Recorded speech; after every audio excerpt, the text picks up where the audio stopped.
Astaghfirullah. Assalamualaikum warahmatullahi wabarakatuh. Alhamdulillah wassalatu wassalamu ala Rasulillah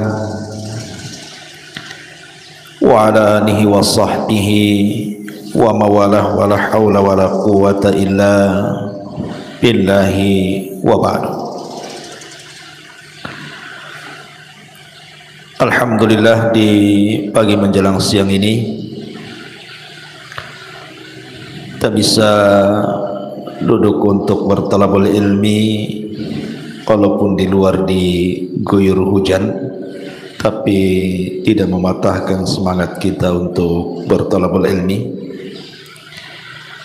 Dan semoga hujan yang mengguyur kita hampir beberapa hari ini menjadi rahmat yang Allah turunkan kepada kita. Salawat dan juga iringan salam kita hadiahkan kepada Rasul kita Nabi besar Muhammad sallallahu alaihi wa ala alihi wasallam. Pembahasan di pagi menjelang siang ini, biasa kita mengkaji kitab Tauhid, maka pembahasan di hari ini mungkin kita ganti temanya. Kita akan membahas seputar ahdath ba'dal maut, peristiwa-peristiwa, kejadian-kejadian setelah kematian. Ma'asyiral muslimat yang dimuliakan Allah Subhanahu wa taala, salah satu bentuk daripada rukun iman yang 6 yang kita yakini adalah al-iman biyaumil qiyamah, beriman dengan adanya hari kiamat ataupun hari akhir. Dan para ulama ketika membahas tentang rukun-rukun yaumul qiyamah, hari kiamat, mereka membagi menjadi 5 rukun yang wajib diimani setiap muslim dan muslimah. Apa saja itu? Pertama, meyakini dengan adanya kematian, bahwa setiap manusia itu pasti akan mengalami kematian. Yang kedua, bicara tentang kehidupan setelah kematian.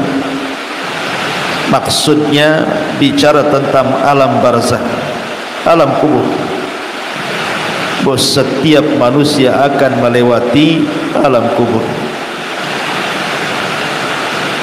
Yang ketiga, bicara tentang al-ba'tsu wan nusyur, tentang kebangkitan dan dikumpulkannya manusia, di mana semua manusia pasti dibangkitkan dan semua manusia pasti dikumpulkan. Kemudian yang keempat, bicara tentang hisab, bicara tentang proses hisab dengan berbagai macam peristiwanya. Setiap manusia pasti ada hisabnya, baik bicara tentang timbangan, bicara tentang suhu dan lain sebagainya. Itu akan dilalui setiap manusia setelah dibangkitkan. Dan yang terakhir tentunya bicara tentang al-jaza, balasan, bahwa setiap manusia akan dibalas oleh Allah Subhanahu wa taala, imma dukhulul jannah, masuk ke dalam surga, wa imma dukhul ila nar, masuk ke dalam neraka. Inilah 5 pembahasan yang kita akan bahas pada pertemuan kali ini. Ma'asyiral muslimat yang dimuliakan Allah Subhanahu wa taala. Pertama bicara soal kematian.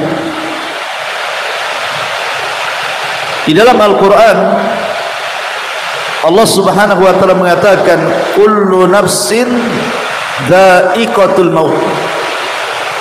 Setiap jiwa pasti mengalami kematian. Para ulama mengatakan ketika bicara soal kematian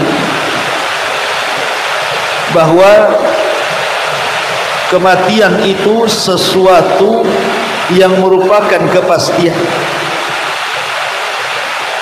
Yang kedua, kematian itu datangnya tanpa pemberitahuan. Dan yang ketiga, kematian itu bukan akhir dari sebuah perjalanan. Ini 3 poin yang harus dipahami soal kematian. Pertama, kematian sebuah kepastian. Setiap manusia pasti mati. Tidak ada manusia yang hidup di zaman dulu masih hidup di zaman sekarang. Semua mengalami kematian. Sejak zaman Adam alaihi salatu wassalam, kemudian kaumnya Nuh, kaum Ad, kaum Samud, kaum Lut, kaum Ibrahim dan seluruh umat-umat sebelum Rasul, semua tinggal cerita. Semua mati. Apakah yang baiknya atau yang jahatnya, semua mati. Bahkan orang-orang mulianya sekalipun para nabi dan rasul, semua mati. Termasuk Nabi kita Muhammad sallallahu alaihi wasallam juga sudah meninggalkan kita dan mengalami kematian. Ataupun orang jahat, lihat Namrud yang sombong, mati. Lihat Fir'aun yang sombong, mati. Lihat Qarun yang sombong dengan kekayaannya, mati juga. Lihat Haman, mati. Abu Jahal mati, Abu Lahab mati, Al-Walid mati, Umayyah mati. Semua orang-orang jahat pun yang mereka sombong dengan kedudukannya, semua mati. Ya, karena kematian itu sebuah kepastian, menimpa orang baiknya dan menimpa orang jahatnya. Dan Allah Subhanahu wa taala mengatakan kullu nafsin dha'iqatul maut. Setiap jiwa itu pasti mengalami kematian. Ma'asyiral muslimin yang dimuliakan Allah Subhanahu wa taala. Kemudian yang kedua, kematian itu datangnya tanpa pemberitahuan. Kenapa Allah Subhanahu wa taala tidak memberitahu kematian seseorang? Hanya para nabi saja yang diberitahu kematian. Maknanya bahwa kematian itu sebuah rahasia yang Allah rahasiakan. Pertanyaannya, kenapa Allah rahasiakan? Maka jawabannya adalah supaya setiap manusia itu melakukan persiapan. Makanya Nabi SAW mengatakan, al-kayyisu man dana nafsahu wa amila lima ba'dal maut. Kata Nabi SAW, orang cerdas itu adalah orang yang senantiasa introspeksi diri dan berusaha untuk memperbanyak amalan untuk setelah kematian. Itulah orang cerdas. Tapi orang jahil adalah orang yang tidak pernah introspeksi dan tidak pernah beramal untuk kematiannya. Disangkanya setelah kematiannya selesai begitu saja, tidak ada pertanggungjawaban. Makanya kenapa kematian itu dirahasiakan? Untuk menguji manusia.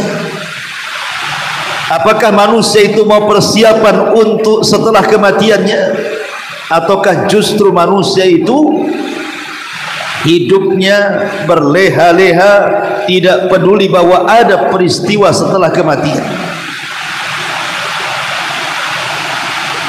Jadi kematian itu rahasia Allah Subhanahu wa ta'ala.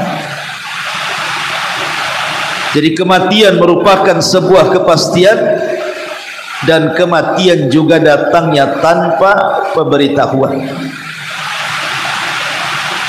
Di dalam Al-Quran Allah Subhanahu wa ta'ala mengatakan, wa tazawwadu fa inna khaira zadi taqwa.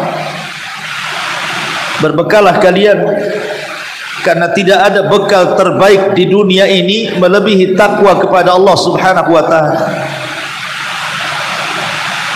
Kemudian yang terakhir, kematian ini bukan akhir sebuah perjalanan. Ingat, kematian ini bukan akhir sebuah perjalanan. Maknanya bahwa orang mati itu bukan untuk beristirahat. Karena ada orang yang salah paham di masyarakat ini, ketika sudah kebingungan soal ekonomi, ketika kebingungan soal persoalan-persoalan yang tidak bisa dihadapi, terkadang sebagian mereka mengakhiri hidupnya dengan kematian. Ada yang gantung diri, ada yang makan racun, ada yang menjatuhkan diri dari ketinggian. Yang penting bagaimana caranya mati, karena dia kira kematian itu bisa menyelesaikan semua urusannya. Dia beristirahat dari semua keperitan dan kepenatan hidupnya. Padahal kematian itu bukan akhir dari sebuah perjalanan. Ada kehidupan setelah kematian yang terkadang lebih sulit dihadapi dibandingkan kehidupan dunia.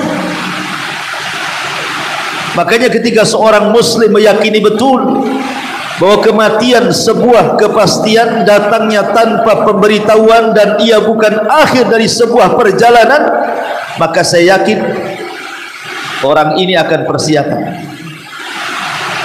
Saya yakin orang ini akan menjadi baik. Terlahir padanya akhlak-akhlak disiplin, tanggung jawab, jujur, dan berusaha untuk mempersiapkan segalanya. Kenapa? Karena ada kehidupan setelah kematian yang akan melelahkan perjalanan hidupnya. Ma'asyiral muslimat yang dimuliakan Allah Subhanahu wa ta'ala, yang perlu dipahami seputar kematian ini, bahwa betapapun manusia tidak mau meninggal, betapapun manusia tidak mau berpisah dari dunia, sehingga sebagian mereka terlena dengan dunia dengan mengumpulkan berbagai macam harta benda, tetap saja kematian itu akan menjemput kita. Mau lari kemana? Sekalipun rumah kita dipagarlah dengan pagar yang sangat kokoh, dengan security yang sangat banyak, dengan pintu yang tebal, bukan berarti malaikat maut tidak bisa menembus rumah kita. Makanya Allah Subhanahu wa ta'ala mengatakan, ainama takunu yudrikkumul mautu walau kuntum fi burujim musayyadah. Dimanapun kalian berada, maka malaikat itu akan mengejar kalian, walaupun kalian di belakang benteng yang sangat kokoh sekalipun, maka malaikat pasti akan sampai kepada kita. Ma'asyiral muslimat yang dimuliakan Allah Subhanahu wa ta'ala, perobatan sehebat apapun ataupun cara-cara yang ditemukan oleh pakar-pakar kesehatan, baik cara mengobati atau obatnya sendiri, yang terkadang ditemukan obat-obatan yang mampu mengobati penyakit yang dulu dianggap menakutkan, sekarang dianggap penyakit biasa. Yang dulu dianggap penyakit luar biasa, sekarang dianggap penyakit biasa. Dan itu sudah kita saksikan kan Bu ya. Dulu ada penyakit-penyakit itu sekali dengar saja sudah ketakutan kita rasanya. Contoh corona kan. Corona ini awal munculnya Bu, satu dunia ketakutan. Bahkan kita sendiri mengalami ketakutan kan, nggak mau keluar rumah tuh.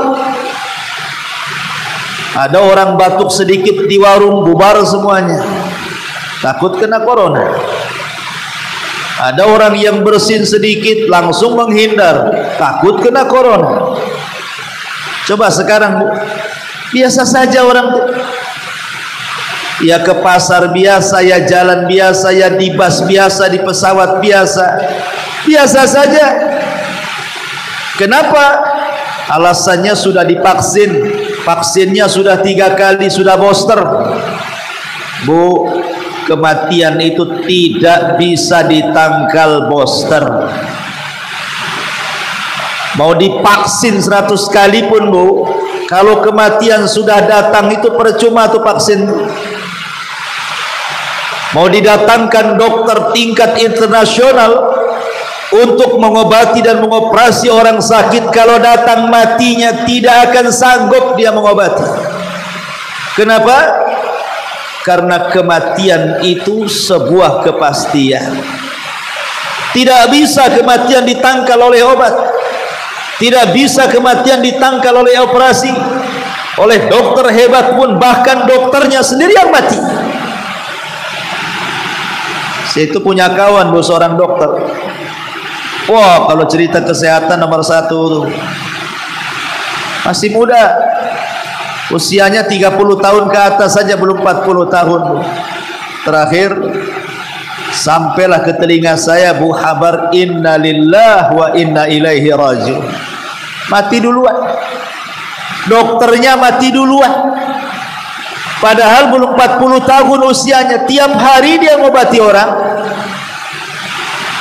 Karena kematian itu tidak pandang bulu. Mau Anda dokter, mau Anda bukan dokter, mau Anda petugas rumah sakit, mau Anda bukan petugas rumah sakit, kalau sudah datang kematian itu, maka tidak bisa ditangkal apapun. Kenapa? Karena kematian itu sudah ditakdirkan. Bagaimanapun caranya, kalau sudah ditakdirkan hari ini mati, mati. Tidak ada yang bisa menghalang-halangi. Makanya kenapa Allah Subhanahu wa taala mengatakan di dalam Al-Qur'anul Karim, bagaimana Allah Subhanahu wa taala menjelaskan bahwa kematian itu tidak akan mungkin ditangkal oleh apapun. Allah mengatakan hatta idza balagatit taraq wa qila man raq. Hatta idza balagatit taraq wa qila man raq. Ketika nyawa sudah di kerongkongan, kata Allah, ketika nyawa sudah sampai di kerongkongan, di leher orang tersebut, maka Allah mengatakan wakila man raq, siapa yang bisa meruqyah dia? Siapalah yang bisa mengembalikan ruh ke dalam jasadnya? Tidak akan bisa. Kalau sudah nyawa di kerongkongan itu, dia akan mati karena sudah dekat ajalnya. Makanya kenapa Nabi SAW mengatakan innallaha yaqbalu taubata 'abdin ma lam yughargir. Allah itu masih menerima taubatnya seorang hamba sebelum nyawa ada di tenggorokan. Karena biasanya kalau nyawa sudah di tenggorokan itu sudah tidak bisa diselamatkan. Makanya taubatnya ditolak. Kalau memang orang yang nyawanya di tenggorokan itu bisa diselamatkan, tentu taubatnya masih diterima. Tapi Rasul mengatakan Allah tolak taubatnya orang yang nyawanya di tenggorokan itu. Kenapa? Karena jarang yang selamat.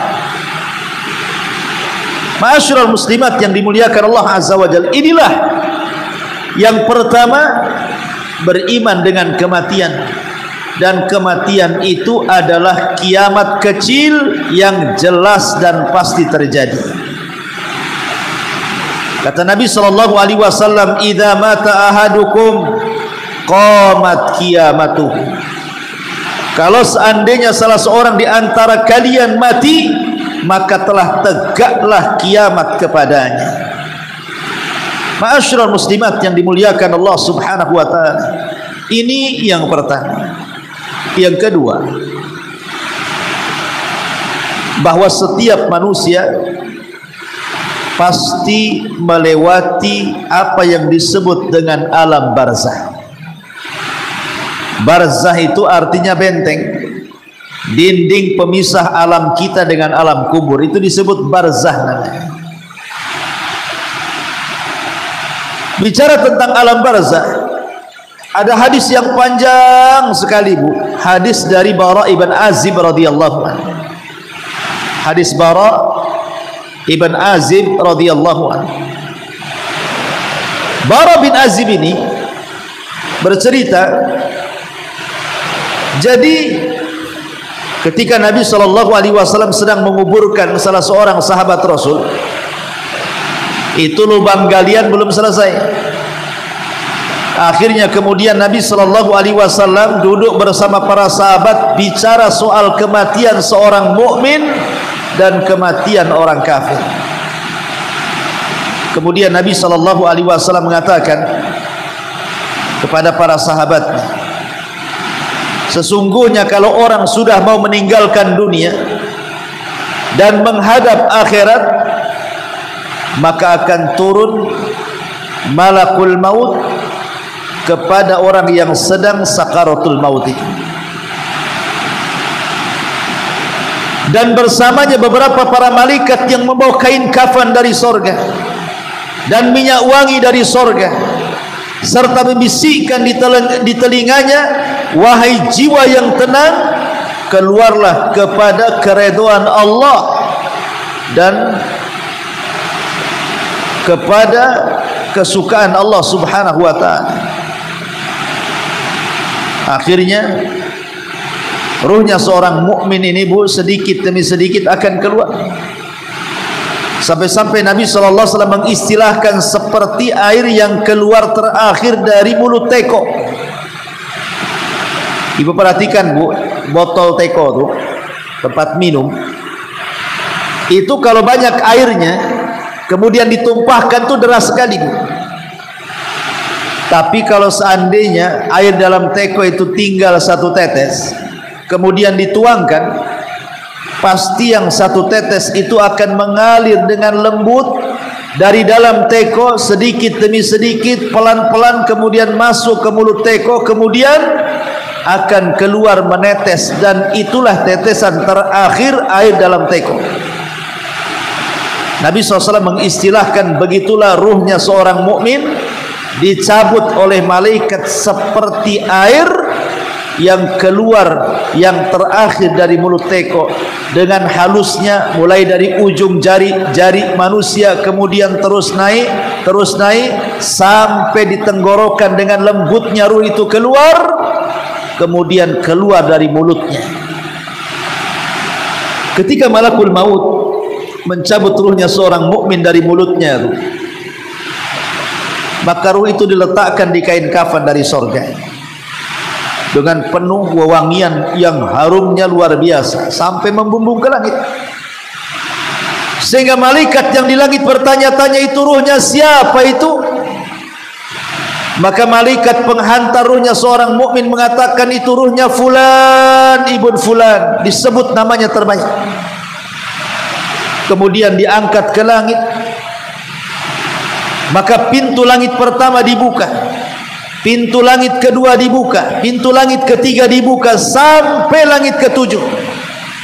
kemudian dihadapkan kepada Allah Subhanahu wa taala, dan Allah pun katakan kembalikan rohnya ke dalam jasadnya dan angkatkan, naikkan catatannya di tempat yang paling tinggi fil iliyyin. Akhirnya kemudian ruhnya dikembalikan ke dalam jasad, kemudian catatannya diangkat ke iliyyin. Ketika ruh itu masuk ke dalam jasadnya, dia masih mendengar suara terompa orang yang menghantarkannya. Sampai sayup-sayup tak terdengar ketika para penghantar itu sudah tidak ada lagi suaranya, artinya sudah meninggalkannya. Datanglah dua malaikat yang disebut Munkar dan Nakir, bertanya, man rabbuk, siapa Rabbmu, wa ma nabiyuk, siapa nabimu, wa ma dinuk, apa agamamu. Karena dia orang yang beriman, maka dia sanggup menjawab dan mengatakan, Allah Rabbku, Muhammad nabiku, Islam agamaku. Maka Allah katakan, yutsabbitullahu alladhina amanu bil qauli tsabit. Orang-orang yang beriman akan mantap jawabannya. Ketika mantap jawabannya, maka ada suara dari langit mengatakan, sadaqa abdi, hambaku telah benar. Bukakan pintu sorga, arahkan ke kuburannya. Hantarkan angin sorga, arahkan ke kuburannya. Hantarkan pakaian dari sorga, hantarkan ke kuburannya. Hantarkan makanan, minuman dari sorga, hantarkan ke kuburannya. Sehingga kuburan menjadi sorga kecil bagi dia. Dan itulah yang disebut dengan nikmat kubur. Orang ini akan mendapatkan nikmat yang luar biasa dalam kuburan. Kemudian tiba-tiba datang orang yang entah berantah dari mana. Orang yang datang ini sangat cantik, sangat ganteng, sangat tampan, sangat mengasihkan dan mengenakkan. Kemudian duduk di samping orang yang mendapatkan nikmat kubur itu. Kemudian diajak ngobrol. Entah berapa ratus tahun lah diajak ngobrol itu, karena kiamat itu kan lama, tidak tahu kapan dibangkitkannya. Coba bayangkan, sejak ada orang yang mati di zaman Rasul sampai hari ini sudah 14 abad tidak dikiamat-kiamatkan. Artinya orang itu sudah lama di kuburan. Macam mana orang yang mati di zaman Nabi Nuh, berapa ratus ribu tahun dia di kuburan tuh? Atau yang di zaman Nabi Adam meninggal sampai hari ini, kita tidak tahu berapa lama mereka hidup di kuburan itu. Tapi Allah Subhanahu wa taala berikan kesenangan kepada orang-orang yang beriman, dihantarkanlah orang baik itu. Diajak ngobrol. Seolah-olah dia baru sebentar di kuburan, tiba-tiba orang baik memberitahu, fulan, Israfil sudah mau meniupkan sangkakalanya. Maknanya kiamat sudah dekat. Karena dia orang yang beriman, yang ketika di dunia menginvestasikan seluruh kekayaannya untuk membangun istana di sorga. Dia gunakan amal solehnya untuk membangun taman-taman di sorga. Ketika mendengar bahwa kiamat akan dibangkitkan, dia pun mengatakan kepada orang ini, kamu ini siapa? Baik sekali. Maka orang ini mengatakan, ana amaluka saleh, sayalah amal solehmu, sayalah solatmu, sayalah zakatmu, sayalah silaturahimmu, sayalah baca Quranmu, sayalah zikirmu, sayalah silaturahimmu, dan begitu seterusnya. Kemudian dia pun berteriak, ya Rabb, aqimis sa'ah, ya Rabb, ya Rabb, tegakkan kiamat, ya Rabb, tegakkan kiamat, supaya aku bisa kembali ke rumahku, menemui keluargaku. Maka orang ini orang yang paling bahagia, orang yang paling bahagia, karena dia sudah dijanjikan sorga yang luasnya selangit dan sebumi. Makanya dia mengatakan, ya Rabb, bangkitkan kiamat supaya aku cepat pulang ke rumahku. Ini kalau ruhnya seorang mukmin. Tapi kalau ruhnya orang kafir, maka Nabi SAW mengatakan ruhnya orang kafir itu sangat bahaya ketika dicabut. Sampai-sampai kata Nabi SAW, ibu tahu safud itu pisau yang berbentuk cerulit bengkok. Ketika malakul maut ini mencabut nyawa orang yang fasik, yang kafir, yang munafik itu, maka ibarat pisau itu dimasukkan ke kambing wol yang lebat yang belum dicukur, kemudian disiram air sehingga bulu-bulunya menempel di pisau itu. Sambil berteriak-teriak malakul maut mengatakan, wahai ruh yang jahat, wahai ruh yang jelek, keluarlah engkau kepada kemurkaan dan kemarahan Allah Subhanahu wa ta'ala. Maka ruh itu kemudian dicabut dengan paksa seperti pisau cerulit yang dibenamkan di bulu-bulu kambing wol yang belum dicukur kemudian disiram. Saat ditarik rontok semua tulang dan persendiannya. Dia pun akan merasakan sakit yang tidak ada yang tahu rasa sakitnya kecuali Allah Subhanahu wa ta'ala. Kemudian malaikat yang lain sudah menyiapkan kain kafan dari neraka dengan bau busuk yang luar biasa. Diletakkanlah kemudian ruh yang jahat, yang jelek itu dari kain kafan dari neraka. Kemudian bau busuknya membumbung ke langit. Tidak ada satupun malaikat kecuali mencelanya. Tidak ada satupun malaikat kecuali melaknatnya. Busuk sekali ini ruhnya siapa? Akhirnya kemudian ruh itu diangkat oleh malaikat. Tetapi di langit pertama pun, pintu langit pertama tidak dibuka. La tufattahu lahum abwabus sama. Allah tidak membukakan pintu-pintu langit bagi mereka. Mereka tidak bisa naik ke langit, tidak bisa berjumpa dengan Allah, karena ini ruhnya orang kafir, orang munafik, orang fasik. Allah tidak mau menemuinya, sehingga pintu langit pun ditutup rapat-rapat, tidak diizinkan naik ke langit. Akhirnya kemudian Allah Subhanahu wa ta'ala hanya mengatakan, kembalikan ruhnya ke dalam jasadnya, hantarkan catatannya kemana? Ke tempat yang paling rendah di bumi, di sebuah tempat namanya Sijjin. Sijjin itu lebih dalam dibandingkan bumi, melewati lapisan terakhir bumi, itulah Sijjin. Lah itulah catatan-catatan orang kafir munafik diletakkan di situ. Kemudian kata Allah, kembalikan ruhnya ke dalam jasad. Malaikat ini tiba-tiba melempar ruhnya begitu saja.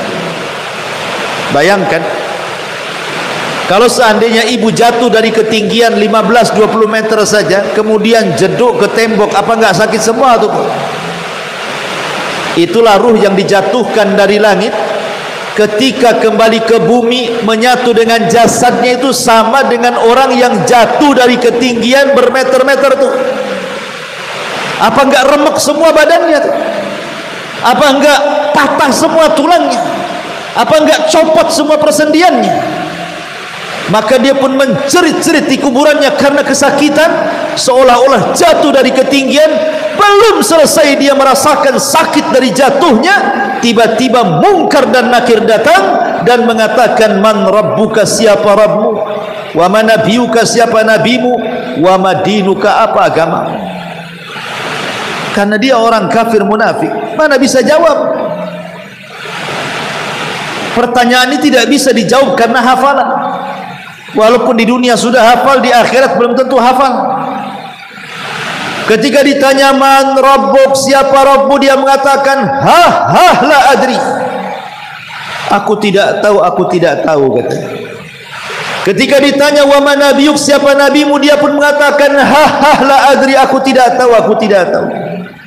Ketika ditanya wa madinuk, dia mengatakan la adri, aqulu kama qalan nas wa fa'altu kama fa'alan nas. Aku hanya ngomong seperti yang diucapkan manusia, aku hanya berbuat seperti yang diperbuat manusia, taklid, tidak tahu apa-apa.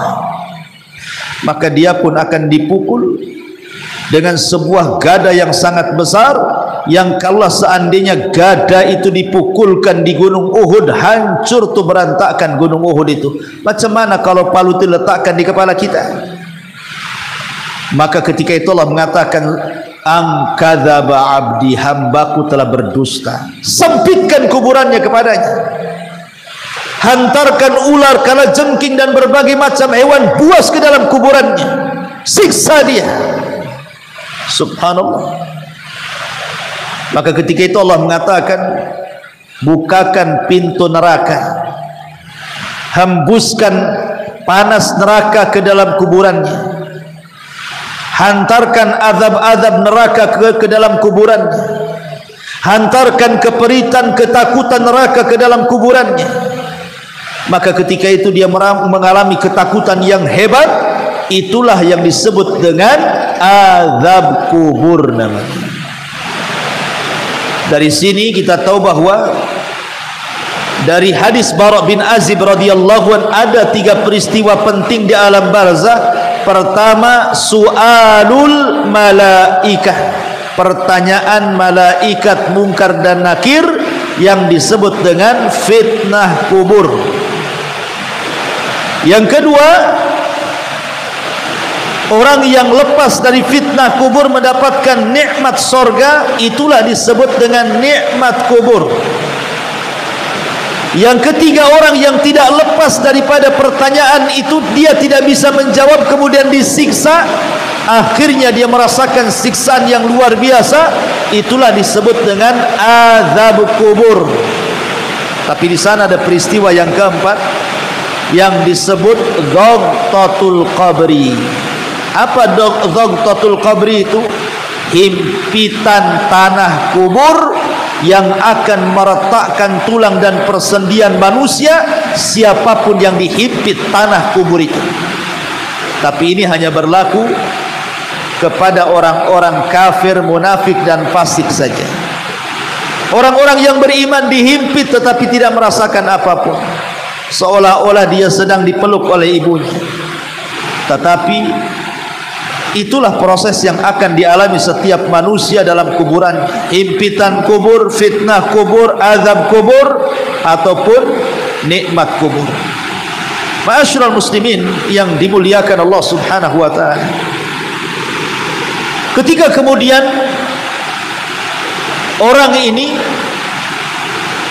sudah tidak sanggup menjawab pertanyaan-pertanyaan malaikat itu, tiba-tiba datang orang yang sangat jelek, yang sangat buruk rupa, yang sangat menakutkan, tuli, tidak bisa bicara, di tangannya ada gada, kemudian memukul-mukul dia sampai kiamat. Ketika dihabarkan bahwa kiamat sudah dekat, dia malah minta agar kiamat jangan dibangkitkan dan mengatakan, ya Rabb, la tuqimis sa'ah, ya Rabb, la tuqimis sa'ah, wahai Rabb, jangan tegakkan kiamat, jangan tegakkan kiamat. Karena dia tahu bahwa azab neraka jauh lebih dahsyat dibandingkan azab kubur.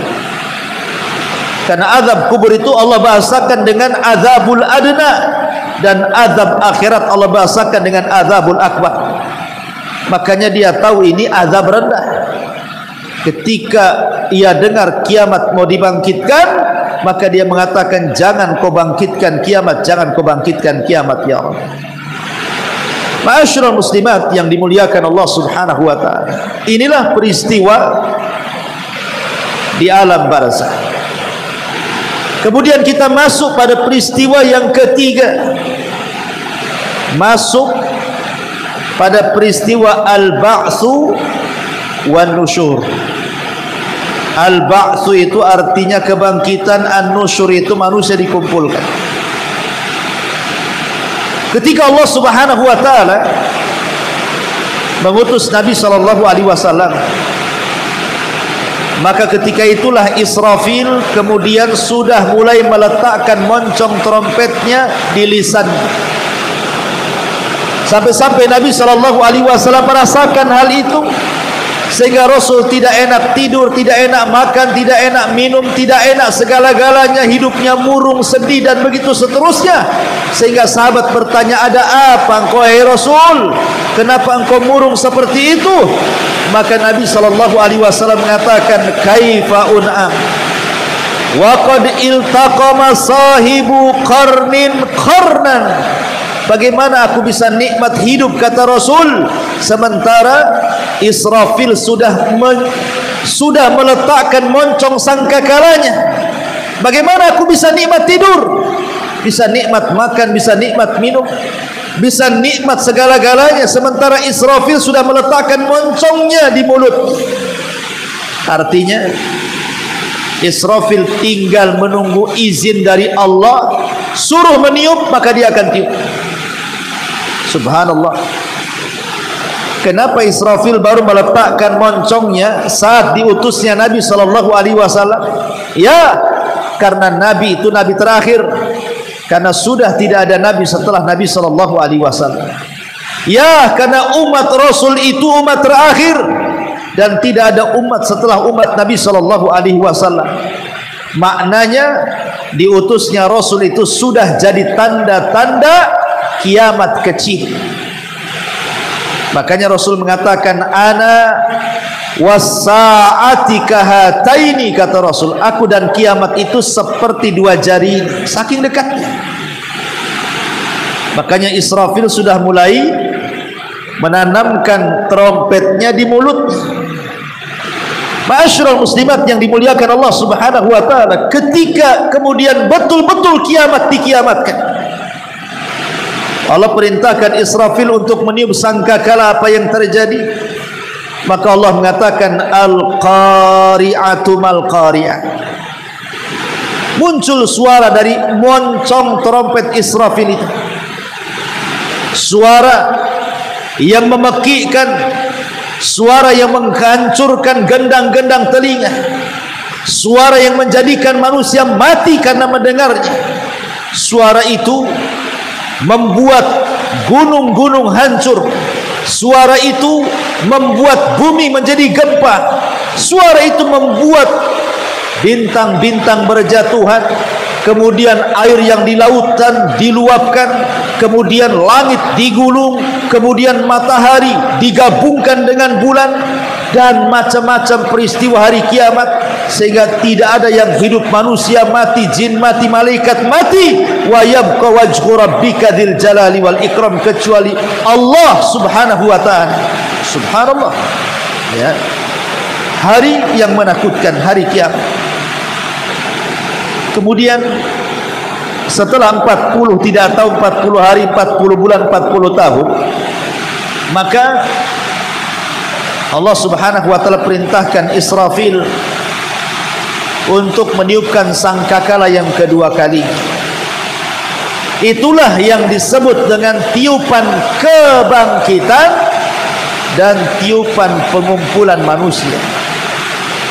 Maka manusia pun kemudian setelah ditiup trompet kedua kalinya oleh Israfil, semua manusia, jasad-jasadnya yang terkubur dilemparkan ke permukaan tanpa ruh.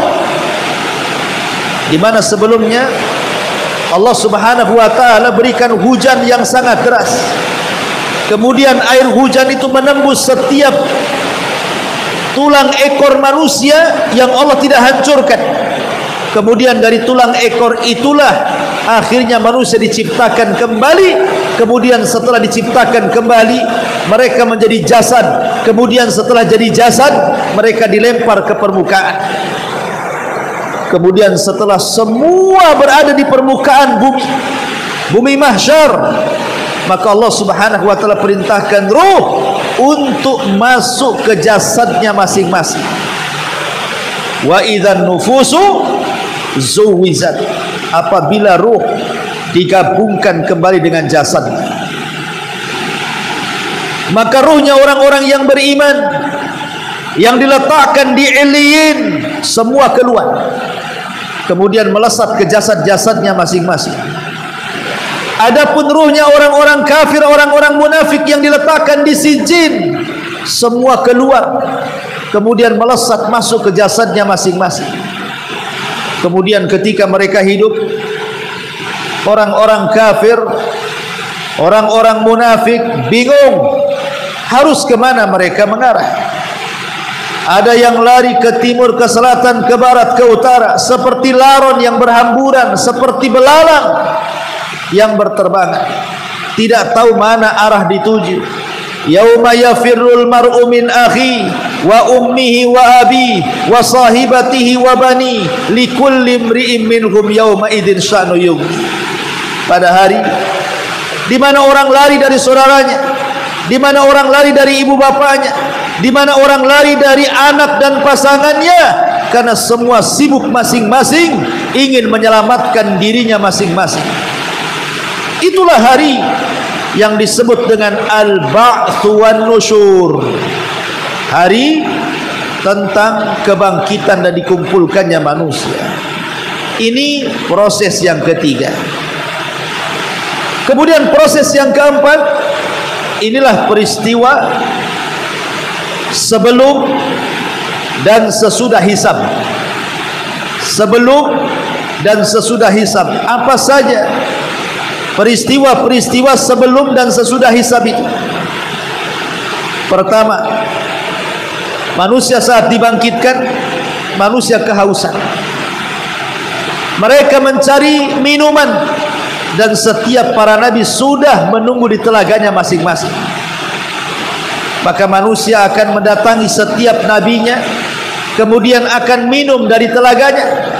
Termasuk juga Nabi kita Muhammad sallallahu alaihi wasallam sudah disediakan telaga Kautsar untuk kita. Maka manusia mulai minum, dimulai dari orang-orang Ansar, kemudian fuqara muhajirin, kemudian yang lainnya, sampai kalau Allah takdirkan kepada kita. Tetapi adalah satu kaum mau minum, tiba-tiba diusir, tidak boleh masuk. Kata Rasul, ya Rabb, itu kan umatku, biarkanlah dia minum, kata. Maka Allah mengatakan, ya Muhammad, innaka la tadri ma ahdatsu ba'daka innahum ghayyaru badal. Muhammad, kau tidak tahu, itu umat yang kuusir itu sengaja. Itu bukan umatmu lagi. Sepeninggalmu mereka sudah merubah-rubah agamanya, merubah-rubah sunnahmu. Biarkan mereka diusir. Terusirlah orang-orang ini, tidak minum. Kemudian setelah proses minum dari telaga, mulailah manusia berkumpul di satu titik. Dari sejak zaman Adam sampai yang terakhir mati berkumpul di tempat itu. Kemudian mereka pun lama berdiri di situ, entah berantah berapa hari, berapa bulan, berapa tahun mereka berdiri di situ. Akhirnya mereka jenuh dan capek. Kemudian mereka pun berunding, bagaimana kalau seandainya kita datangi Adam saja, kita minta Adam supaya minta syafaat kepada Allah, disegerakanlah keputusan Allah kepada kita. Akhirnya Adam pun mengatakan, aku tidak bisa menolong kalian. Aku tidak bisa menolong kalian. Nafsi-nafsi, urus diri kalian sendiri, urus diri kalian sendiri. Tapi cobalah kalian datang kepada Nuh, boleh jadi Nuh punya solusi. Datang mereka ke Nuh. Ya Nuh, engkau kan Rasul pertama, mintalah syafaat kepada Allah. Ala taro ila ma nahnu fi, lihatlah kondisi kami ini susah. Keringat bercucuran, matahari didekatkan, susah, capek berdiri. Wahai Nuh, mintakan syafaat untuk kami kepada Allah Subhanahu wa taala. Maka Nuh mengatakan, aku tidak bisa. Sebaiknya kalian datang kepada Ibrahim. Maka mereka datang kepada Ibrahim, sama pula jawabannya. Kata Ibrahim, sebaiknya kalian datang ke Nabi Musa. Musa pun sama, tidak bisa menjawab. Kata Musa, sebaiknya datang kepada Isa. Isa pun sama dan mengatakan, sebaiknya kalian datang kepada Muhammad sallallahu alaihi wasallam.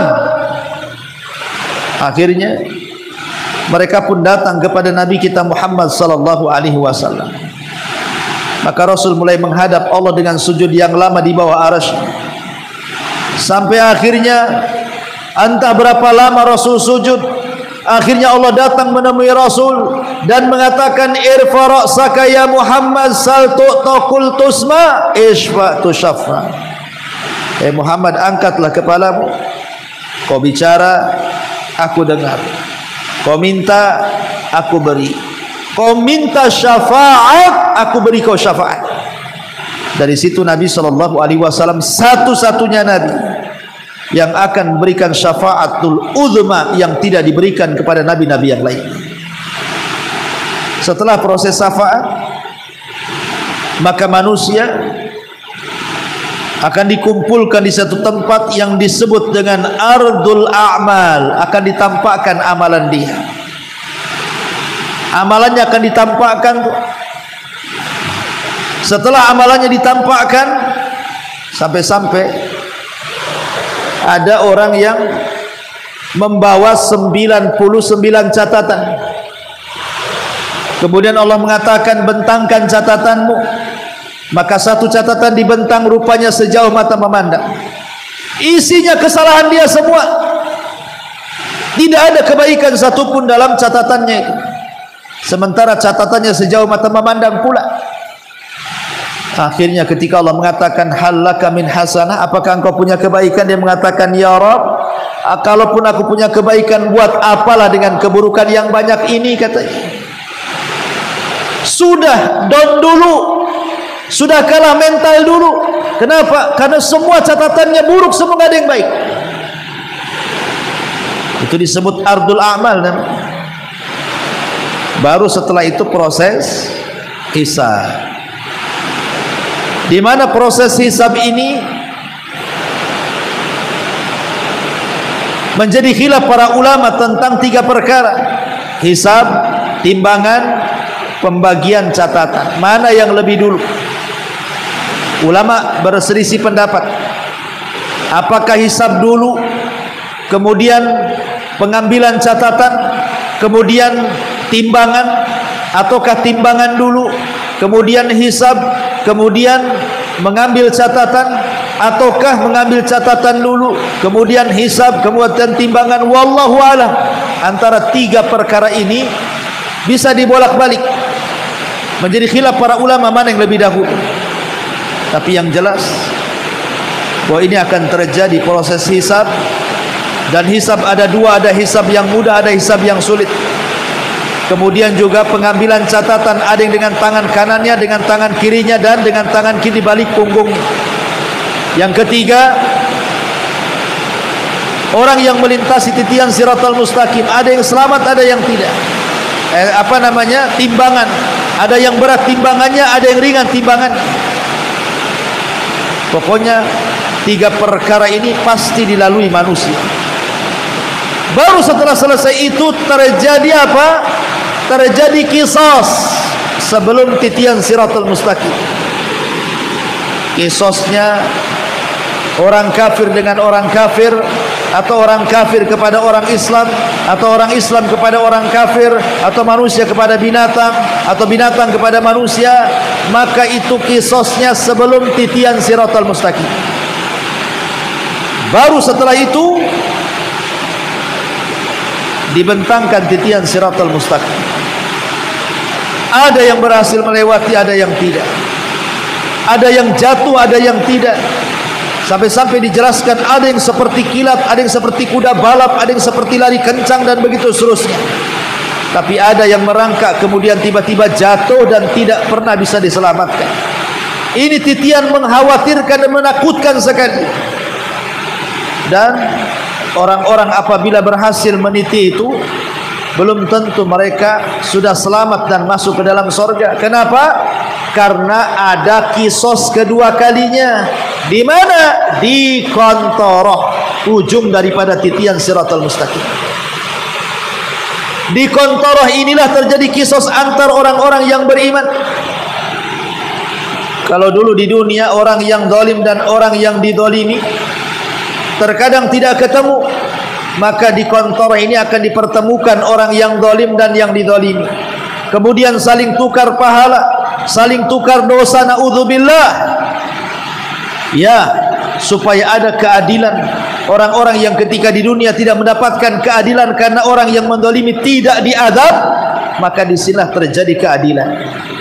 Supaya ketika masuk surga, orang itu tidak sakit hati. Karena ketika masuk surga itu orang dibuat satu hati, tidak ada dendam.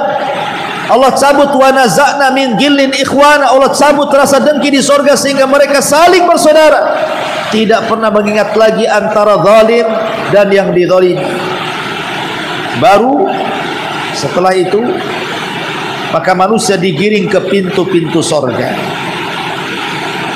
Manusia digiring ke pintu-pintu surga. Kemudian di depan pintu surga tidak bisa pula masuk ke dalam surga karena pintunya dikunci, pintunya tertutup, tidak ada yang bisa membuka. Subhanallah. Mereka pun meminta kepada para nabi untuk supaya bisa masuk, tapi para nabi juga tidak mampu membukanya. Kecuali Nabi kita Muhammad sallallahu alaihi wasallam. Nabi kita Muhammad sallallahu alaihi wasallam dia mengetuk pintu surga. Assalamualaikum. Maka penjaga pintu surga malaikat Ridwan mengatakan waalaikumsalam, man, siapa kamu? Maka Rasul mengatakan ana Muhammad ibn Abdullah, saya adalah Muhammad ibn Abdullah. Maka malaikat Ridwan mengatakan bika umirta alla aftah li ahadin qablaka ya Muhammad, karenamu aku dilarang membuka pintu surga selamanya kecuali engkau yang memerintahkannya. Akhirnya kemudian Ridwan pun membuka semua pintu surga karena Rasul yang memerintahkan. 8 pintu surga dibuka semuanya. Kemudian setiap pintu surga ada yang menyeru. Apa seruannya? Ya ahlas salat, hei orang-orang yang tukang-tukang salat, yang pakar-pakar salat, yang ahli-ahli salat, masuk dari sini. Maka semua manusia ahli salat akan masuk dari pintu salat. Kemudian dari pintu lain ada yang berteriak, ahla sedekah, orang-orang yang rajin sedekah, orang yang tidak pernah bakhil, orang yang suka infak dan orang yang suka sedekah, kalian masuk dari pintu sebelah sini. Ini loh pintu sedekah. Dari pintu lain yang berteriak lagi, ya ahlal jihad, hei orang-orang yang jihad, orang-orang yang mati syahid, masuk dari pintu sebelah sini, katanya. Kemudian dari pintu lain pula berteriak, ya ahlas saum, hei orang-orang yang puasa, masuk dari pintu royan, pintu kalian di sini bukan di sana. Maka masing-masing pintu berteriak kepada siapapun yang layak masuk dari pintu-pintu itu. Adakah manusia masuk dari 8 pintu? Ya, ada, seperti Abu Bakar Siddiq radhiyallahu anhu. Dia bisa masuk dari pintu manapun. Sebagaimana Rasul ketika ditanya Rasul, kata Abu Bakar, mungkinkah orang masuk dari 8 pintu? Kata Rasul, mungkin, dan saya harap dirimu wahai Abu Bakar. Subhanallah. Maka orang pun masuk ke dalam surga. Pertama kali mereka masuk ke dalam surga, mereka makan dari hati ikan paus, kemudian minum dari air jahe, wedang jahe bahasa kitanya. Tapi jahe surga kan beda dengan wedang jahe di sini. Habis itu kemudian mereka mandi. Setelah dimandikan dipakaikan 7 lapis kain sutra yang berbagai macam keindahannya. Kemudian mereka pun berjalan menuju rumahnya masing-masing dan istananya tanpa dihantar, karena mereka lebih tahu rumahnya di surga dibandingkan rumahnya di dunia. Mereka tahu kemana harus mereka pulang. Mereka lebih hafal surganya dibandingkan rumahnya sendiri di dunia. Bayangkan, subhanallah. Ketika mereka masuk ke dalam istananya yang terbuat dari emas, dibentangkan padanya berbagai macam kenikmatan. Ada sungai dari madu, ada sungai dari susu, ada sungai dari khamr, ada sungai dari air bersih, kemudian berbagai macam taman-tamannya. Ada satu pohon yang naungannya tidak bisa terpisah dengan 100 perjalanan kuda balap. Subhanallah. Mereka pun bisa memetik buah-buahan sesuka mereka. Bisa sambil berdiri, bisa sambil duduk, bisa sambil berbaring. Setiap kali petik buahnya ada lagi, tidak ada musimnya, terus berbuah. Qutufuha daniyah. Mereka pun dimudahkan untuk memetik buah-buahnya. Di situ ada dayang-dayang yang berusaha untuk berbuat baik kepada kita, melayani kita. Ada anak-anak kecil yang membawa gelas ke sana kemari dengan tekonya, dengan berbagai macam airnya. Mau minum apa saja, ada semuanya, tinggal dituangkan. Apa tidak nikmat itu? Subhanallah.